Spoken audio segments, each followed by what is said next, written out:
Picture this. A 5-year-old in Tokyo sits down for lunch at school. On the tray in front of him, pickled vegetables, miso soup, grilled fish, and seaweed salad. He doesn't complain. He doesn't push anything to the side. He eats all of it, every bite, without a single word of encouragement from an adult. Now picture the average 5-year-old in America, Canada, or the UK. Same age, same developmental stage, same basic biology.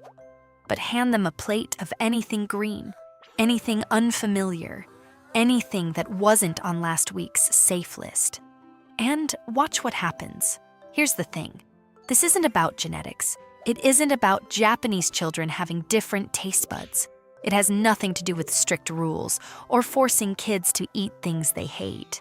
It has everything to do with a parenting philosophy so quietly powerful that most Western families have never heard of it. Stay with me, because by the end of this video, you'll understand exactly why Japanese children eat everything. And you'll have 3 specific strategies you can start using at your very next meal. Now, I know what you're probably thinking. My kid is just a picky eater. It's just who they are. And I understand that completely. But here's what the research actually shows. Picky eating is not a personality trait. It is a learned behavior. And what is learned can be unlearned, if you understand how the learning happened in the first place. Let's start with a study.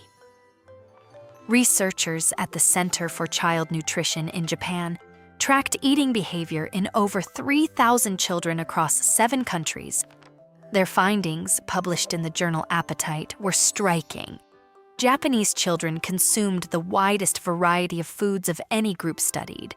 They showed the lowest rates of food refusal, the lowest rates of picky eating, and the highest rates of what researchers called dietary adventurousness, the willingness to try and accept new foods without distress. And here's what made it even more remarkable. Japanese parents reported spending the least amount of mealtime in conflict with their children. No bargaining, no hiding vegetables in pasta sauce, no 3 more bites and you can leave the table. So what are they doing that no one else is? The answer begins before the child can even walk. In Japan, there is a concept called shokuiku. Shokuiku, written with characters meaning food and education, is the philosophy that eating is not simply nourishment, it is learning. A daily practice, a relationship between the child and the full complexity of the world. Think about what that changes. In Western households, we often treat picky eating as identity. He's always been that way. She doesn't like anything with texture. We create separate meals, we negotiate, we work around the preference, and every time we do, we confirm it. We send the message, your rejection of this food is valid, permanent, and worth accommodating. Japanese parents see it entirely differently, not as identity, as a skill gap, and skill gaps are closed through exposure and repetition, not avoidance. Shokuiku begins in infancy. Japanese babies are introduced to a wide range of flavors: bitter, sour, fermented, umami, far earlier than in most Western countries, not to overwhelm, to calibrate, to show the developing palate that the world of food is wide, varied, and safe. Here's what the neuroscience confirms. Flavor preferences are not fixed at birth. They are shaped in the first 3 years of life through repeated exposure. Every time a child tastes something unfamiliar, even if they dislike it in the moment, the brain is building a neural map, a library of recognized tastes. And over time, recognition becomes acceptance. Japanese parents don't wait for their child to enjoy a food before offering it again. They offer it quietly, without drama, again and again. Because they understand something Western parenting has largely forgotten. Familiarity creates preference, not the other way around. Now here's the second principle, and this one surprised me. In Japan, children eat the same food as adults. From a very early age, There are no chicken nugget menus at Japanese family restaurants, no separate kids' portions. No, I'll just make them something simpler. Children sit at the table. They are served what the family eats, and the expectation, never spoken aloud, just modeled, is that this is what people eat. Developmental psychologists call this the shared table effect, and the data is remarkable. A study from Osaka University found that children who regularly ate the same meals as their parents were 74% less likely to exhibit persistent picky eating by age 7. Not because they were forced to eat, but because the absence of an alternative changed everything. When a child is offered a separate meal, they learn, my preferences are unique, special, different from the group. When a child is offered what everyone else is eating, they learn, this is what people eat, and children, at their core, want to belong. The shared table uses that instinct directly. It doesn't feel like discipline, it feels like membership. The third principle is the one most Western parents find hardest to accept. In Japan, pressure at mealtimes is culturally discouraged.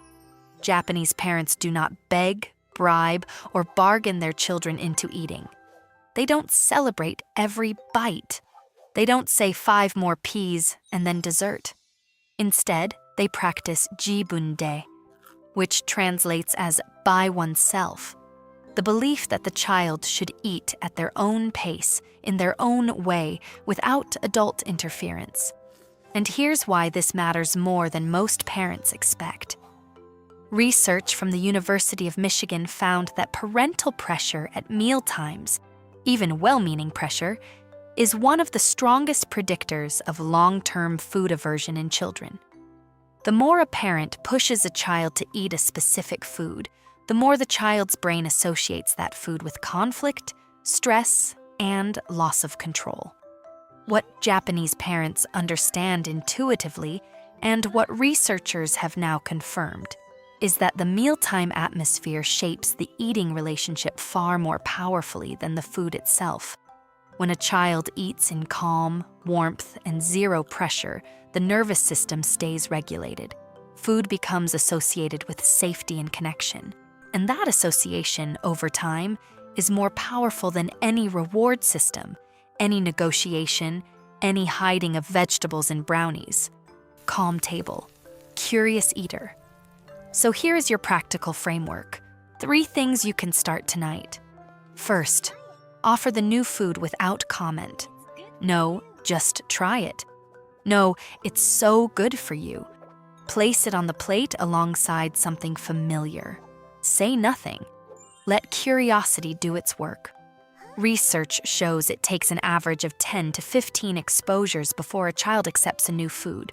Most parents give up after 2 or 3. Second, eat the same thing, not every night, not all at once. But this week, once, serve one meal where everyone eats the same dish. No alternatives, sit together. Let your child watch you enjoy it. Modeling is the oldest and most effective teaching method in the history of parenting. Third, remove the pressure entirely. No deals, no celebrations, no one more bite. Watch what happens over 3 weeks when eating stops being a battle. Most children begin to eat more broadly, not because the food changed, because the relationship with food changed.